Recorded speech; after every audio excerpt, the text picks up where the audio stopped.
Life's too short to drive boring cars.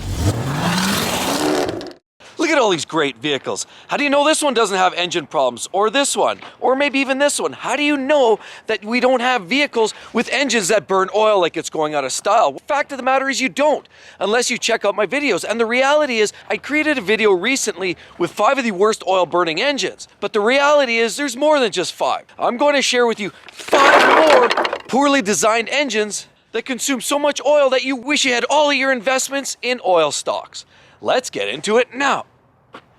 So the first little guzzler on our list is this beautiful VAG Group unit called the Audi Q5. Now these are beautiful vehicles, and with the Quattro all-wheel drive system, they're great for ice and snow and mud, essentially making them indisputable. That's truly why they're loved through and through, but not only that, they're luxuriously appointed and they just feel so quiet and comfortable when you're behind the wheel. So let's take a quick look around first and I'll get into why these vehicles are such oil burners. Just look at this beautiful unit.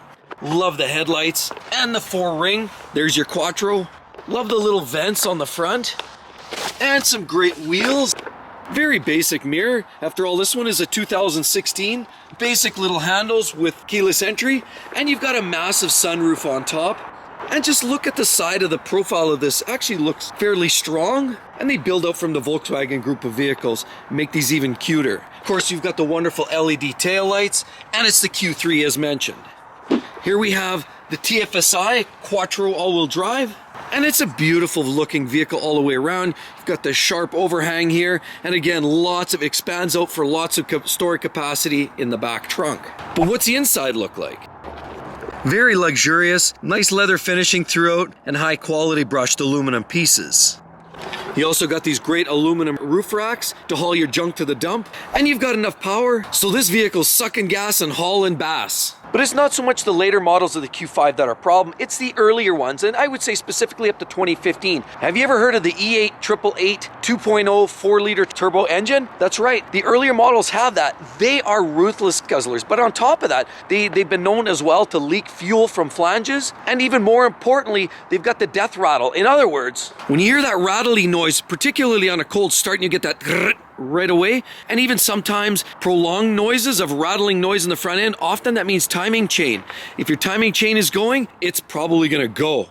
Sadly for timing chain blows, of course, interference engine, you wind up with piston and valve connection, and ultimately, boom, the engine's gone. So truly a problematic engine, great while they're working, but be careful. And on top of that, again, they guzzle oil like they're going out of style. Now, number 2 on the list is the Acura MDX. Similar to this one's a little bit newer, but it's the 2010 to 2013 specifically, 3.7 liter V6, and about 200,000 vehicles were impacted by heavy oil consumption, almost to the point where Acura had to offer up extra warranty and take care of troubleshooting the issues and try to solve it for the customers. And they've changed a little bit, but in general, the Acura MDX has always looked very similar. They have a newer style headlight with these ones, and the wonderful Acura logo, it looks like it's smiling there, right? Not so much on the older 13 models though. Of course, you have great little lights and a strong front nose. How about the beautiful laser cut wheels? And of course, I love these mirrors, straight, clean, and even more. This looks like something out of the 15th century. Love those handles. And as you look down the side, you'll notice a strong, stout flare along the sides. Wonderful accents there. You can actually tow something with this, and there's a tow capacity in the all-wheel drive version of the MDX. And I've got to love all that chrome trim around the windows. You'll notice it's got a small sunroof on top. And the interior on these vehicles are extremely clean and nicely appointed. How about the wonderful hood? Strong, contoured, but yet very effective. Makes these vehicles look like they stand out heads above the rest. Very attractive looking SUV, very popular, and with a foundation based on Honda, most of these vehicles are going to be very reliable, but Honda's had a few missteps as well along the way. How about the Denso fuel pump issues? And the Takata airbags that plague a lot of vehicles. And did you know the hands-free system has been known sometimes to drain the battery in these, as well as the seats aren't really as comfortable as you would expect for an upscale luxury vehicle. But most importantly, in the 2010 to 2013 model years, they had massive oil consumption. So bad that Acura had to provide additional warranty just to save face. And the next one is the 2011 to 2014 Volvo XC70 T6. Well, we'll specifically talk, the real problematic engine is that 3-liter turbocharged engine that is known for heavy oil consumption. But let's take a quick look. These are always very popular. I mean, they're very utilitarian. You can't find wagons very often in the North American market anymore. This satisfied that. If you didn't want to go full SUV, this was your answer. Of course, you've got great aluminum wheels, a very utilitarian-based storage capacity, massive roof racks that you can actually put your plywood, drywall up top. You can put your entire house construction project on top. Of course, typical Volvo, you've got those great vertical lights on the back of the XC70. Great little finishing in the bottom valence, and this one's the 2.5T all-wheel drive, but we're talking specifically the 3-liter turbo engine. Now these handles are very basic, looks very similar to a Toyota, and very basic mirrors. Even with a sunroof, the overall feeling is utilitarian, even though it's got leather seats, headlight washers. The majority of the vehicle is not intended to be upscale, it's utilitarian. But there's a bunch of problems other than oil consumption. For example, noisy front bushings, faulty ABS control module, as well as shifty, jerky, or poorly functioning automatic transmission.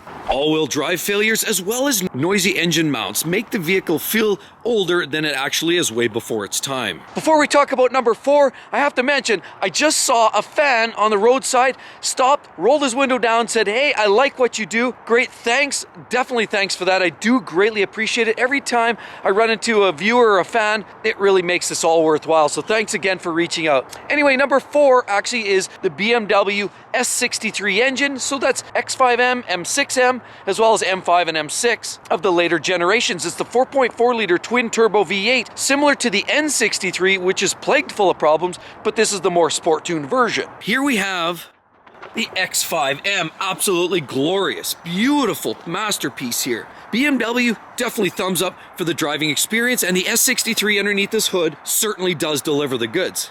Look at the gorgeous headlights in this unit. How about the front nose? Very strong and stout. And I definitely like the front valence here, extremely aggressive looking, beautiful. Love those wheels, beautiful. These 20-inch wheels just make it pop. But look, let's take a look, there's some great elements on this vehicle. Love the carbon fiber mirror, absolutely beautiful. And all of that glass on the top. Well, you'll notice you've got this roof rack for hauling garbage to the dump. Keyless entry there, and keyless entry right there. And we have the X5M, as stated before. But look down the side, absolutely strong, menacing, colored matched flares. And right there we have these wonderful LED taillights.